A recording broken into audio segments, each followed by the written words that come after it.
Hello mga freelancers and welcome sa part 2 ng ating ledger tutorial. But before we move to the final phase of this video guide, let me just discuss with you yung tungkol sa permanent and temporary accounts para mas maintindihan nyo kung bakit nga ba natin kailangan magkaroon ng closing entries sa ating book of accounts. Simulan natin sa permanent accounts. Ito yung mga accounts that are continuous from one accounting period to the next. So, ibig sabihin, yung kanilang ending balance will be carried over to the next calendar period. So, for example, yung ending balance ng December 31, 2020, yun yung magiging beginning balance naman niya pagdating ng January 1, 2021. So, ano naman yung mga examples ng permanent accounts? Ito yung usually makikita mo sa balance sheet.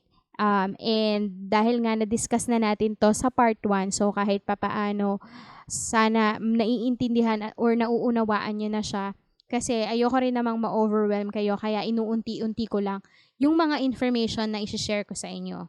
So, ayan. Yung mga permanent accounts, ito yan, yung under assets na cash, accounts receivable, office equipment, accumulated depreciation, and other asset accounts na meron ka.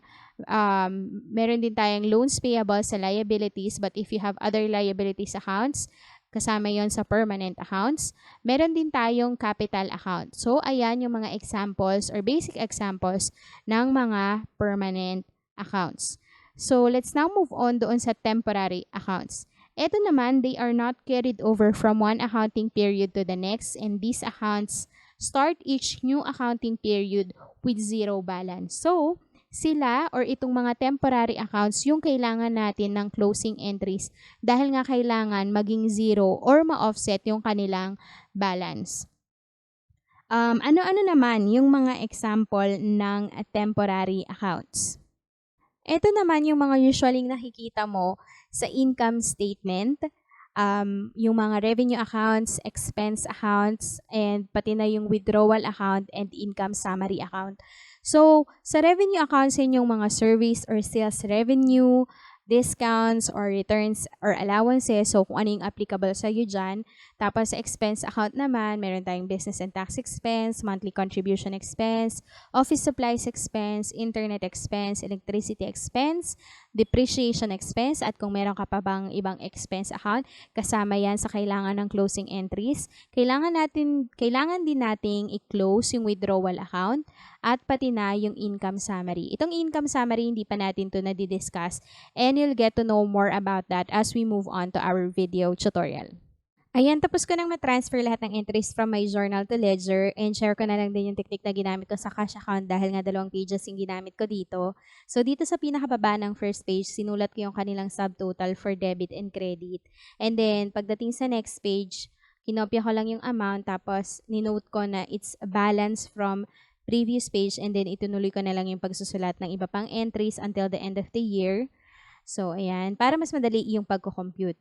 And once na makompleto mo na rin yung pagta-transfer ng lahat ng entries, ang next step naman natin is kuhanin yung total debit side and total credit side ng bawat account. And wag mo munang pansinin yung ending balance dito. So, may mga ibang account na yung isang side lang yung may mga entries. So, okay lang yan.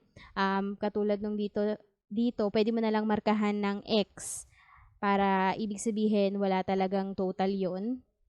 So, ayan. Okay.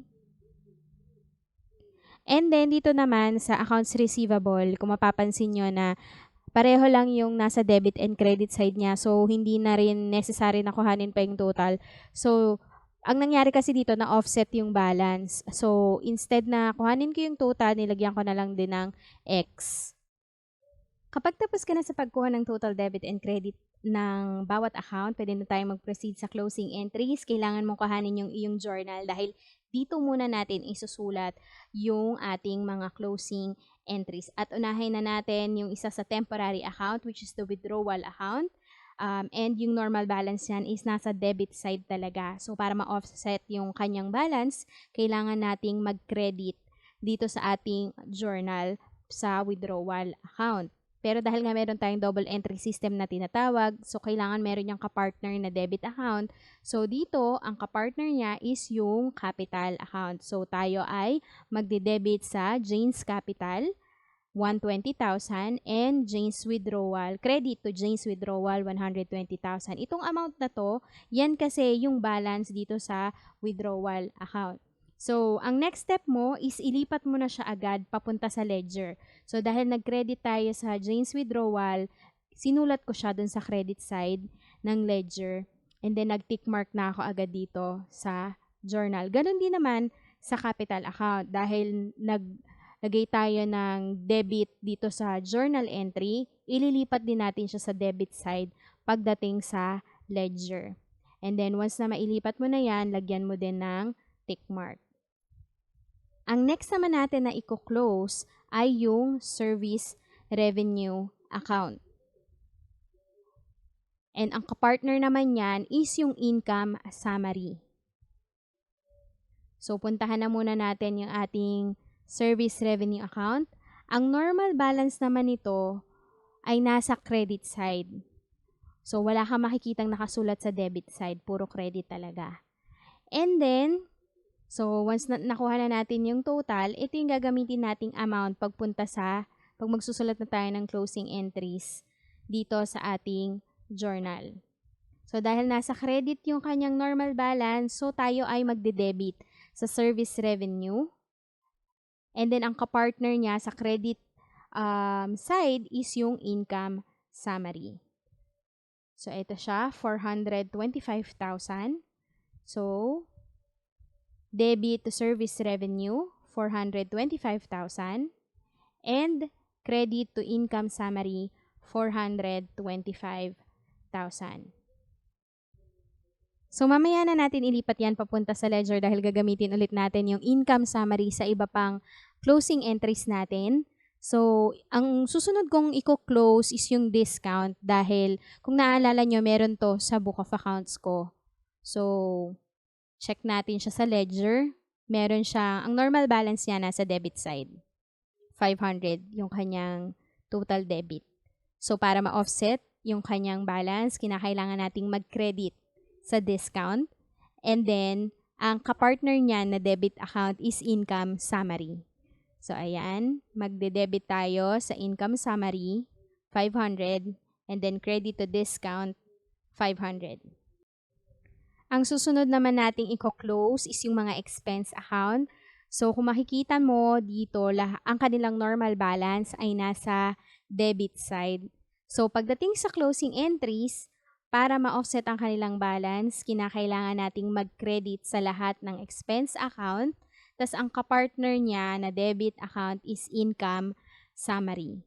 So, sinulat ko lang lahat ng expense account at yung kanilang mga total debit dito. Tapos kinuha ko rin yung total ng lahat ng expense at yun yung sinulat ko dito sa income summary. At para ma-transfer natin yung entries from journal to ledger, syempre kailangan muna nating maglaan ng isang page para sa income summary. And now, we're ready to transfer the information to our ledger. So, simulan muna natin sa service revenue.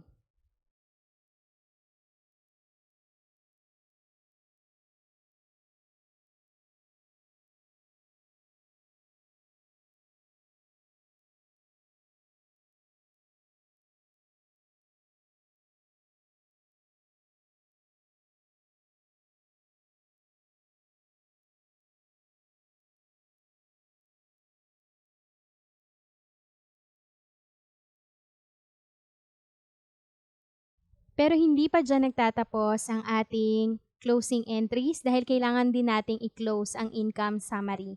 So, bago yan, kuhanin ko muna yung kanilang total debit and credit.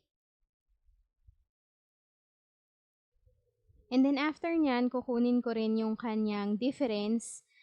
Dito kasi, mas malaking sa debit side, 425,000, tapos 78,000 lang sa debit side.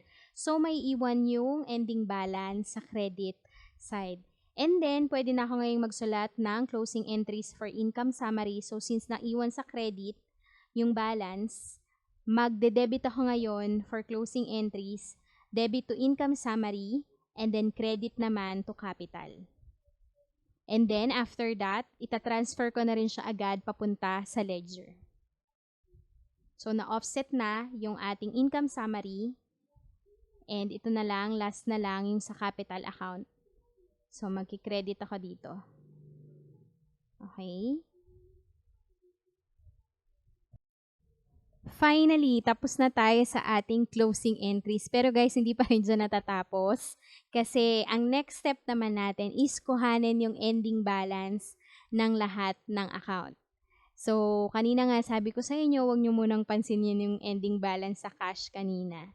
So, kung sang side yung mas malaki nila, yung difference doon mariretain. So, katulad nitong sa, pakita natin bawat account. So, ayan, yung sa cash, naiwan siya sa debit side. And then, yung sa office equipment, debit side din yung na-retain. Ganon din sa accumulated depreciation sa credit side. Sa loans payable sa credit side. And then, yung capital sa credit side din. Kakakuha lang natin. So, lagyan ko lang ng double line yung bawat ending balance. And then, yung sa withdrawal account naman, na-offset na kasi to. So, mamarkahan ko lang ng X on both debit and credit side. And pagdating naman sa service revenue, same process lang din yung gagawin ko tulad ng ginawa ko sa withdrawal account. Mamarkahan ko lang din ng X mula dito sa discount and lahat ng revenue account at pati na rin yung income summary. At katulad nga ng nabanggit ko kanina sa umpisa ng video tutorial na to, yung mga permanent accounts, makikarried over sa next calendar period yung kanilang mga ending balance. Kaya naman gumawa na ako ng panibagong record para sa mga permanent accounts. Pakita ko lang sa inyo.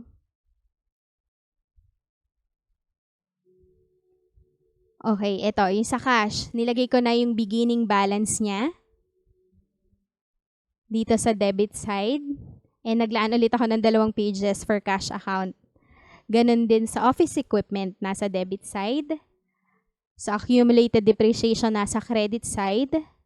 And yung capital and loans payable naman, nasa credit side yung kanilang beginning balance. And then, yung mga temporary accounts naman, hindi ko muna sinulat dahil baka magkaroon pa ng changes sa mga account names na gagamitin ko. So, pinrepare ko lang talaga yung para sa mga permanent accounts. And now that we're done with our book of accounts, ang next discussion naman natin, abangan nyo yan, paano naman tayo makakapag-generate ng financial statements. So, ayan, sana marami na naman kayong napulot na aral mula sa video tutorial na to. And I hope you guys support this YouTube channel by giving this video a thumbs up. And kung gusto mo namang lagi kang updated dun sa mga bago ko pang videos na i-upload, don't forget to subscribe to my YouTube channel today at i-click mo yung notification bell para lagi kang updated. Kung meron ka pang comments, questions, or maybe video suggestions, feel free to post them on the comment section below. So, ayun, sana makita ko ulit kayo sa susunod nating video tutorial. Until next time. Bye!